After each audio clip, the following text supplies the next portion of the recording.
I'm somewhere a bit different today.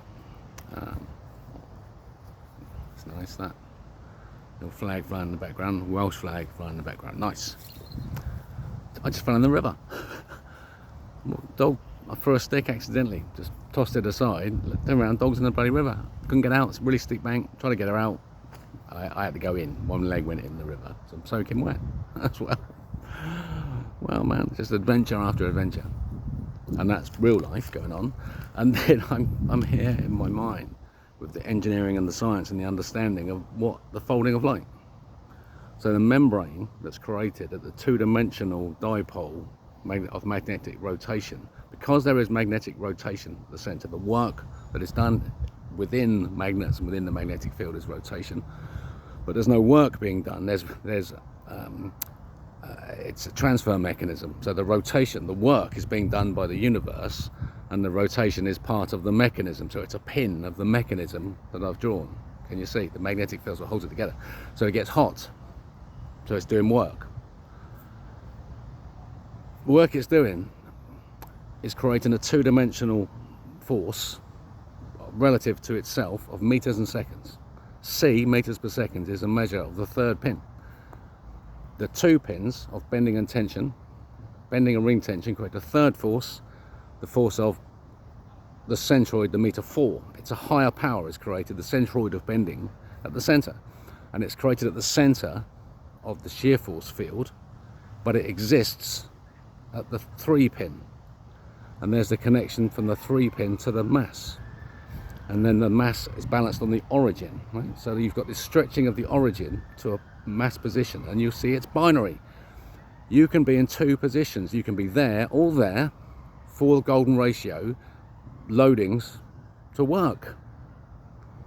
So this is why the system is binary, and you have a spherical planet or you have a flat planet with a firmament. At the moment, spherical planet, that's why it's all wrong. Yeah, it's a flat planet distorted into a sphere because of the way we perceive it. We perceive the planet as a sphere. Stop doing that. It isn't. It's not a sphere, it's flat. When you see that it is flat and that this is the engineering that makes it work, it'll actually be flat and the planet will settle. Earthquakes stop, climate change fixed, free energy available for all, 15-hour working week, return to the Garden of Eden, the meaning of life is restored. And it's the twist ratio of the twin iconic vortex of 4:2.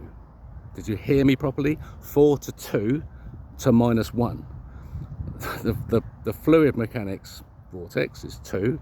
The vapor mechanics vortex is 4 anti-clockwise twists. And then there is a chirality pocket vortex created of -1. And this is direction of temperature. And so for the journey at the end of the homogeneous temperature is that the temperature must continue to get colder. Entropy says, unless there's a break, and here is the break, where the light folds back up on itself and it does work. So as soon as that starts to bend, the force at the centroid of the meter 4 is so powerful, it forces the light to bend, and it just folds up into a sphere. And that sphere is massive, size of the cosmic microwave background, the cosmos, but it exists as a single entity of the ether of fragments of glass, so tiny they can't be any smaller because there's no space for them to exist because the surface area is bigger. So the size of the chip is defined by its surface area and the space available, and it fills the space entirely, and entirely, completely filled, so that when there is a clamping action as each moment fires of the planet trying to expand, it clamps in the ether it's said, and it's so perfectly balanced that it compresses the ether, and the negative spaces ignite with the lights, and so it glows with a bright white light. The whole universe does, whole cosmos does, if we could see it. But we are that light, so we can't see it. We just see everything else that it does. We see the reflection of it that comes back from the plasma lenses that are created. And so how can it exist massive? Because it's continually powered by this tiny force at the center. And that's the center of our planet. So the center of the shear force field is the center of our planet. The two things are united. The origin and the pin 3 are now all united into one single entity. Force, mass and acceleration. And the force is meters per second. So the higher power, the meter 4, is actually meter per second. C meters per second.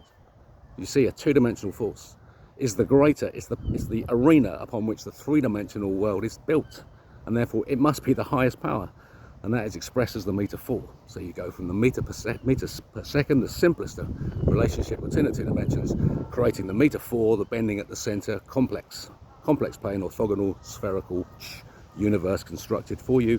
You live in the center of it. There's a free bearing, the atmosphere, and that free bearing can be as a sphere. The bearing is a round bearing with a round meniscus stuck inside a distorted round universe that we see, or we can go ping when we live as love, follow the words of Christ, understand the Reynolds engineering, go back to a flat planet, and you'll see that the arrangement is exactly the same. And it's just the bending of light, force. And we know this. We already know it. Victor Leve proves it. So now you know it. Your job is to remember it now. This planet has to wake up. Atlas is coming. Atlas is coming. Be ready. Make sure the planet is living where Christ will want to come. We're going to build him a nest. Yeah. Begin within. See you later. Follow the Rebel King.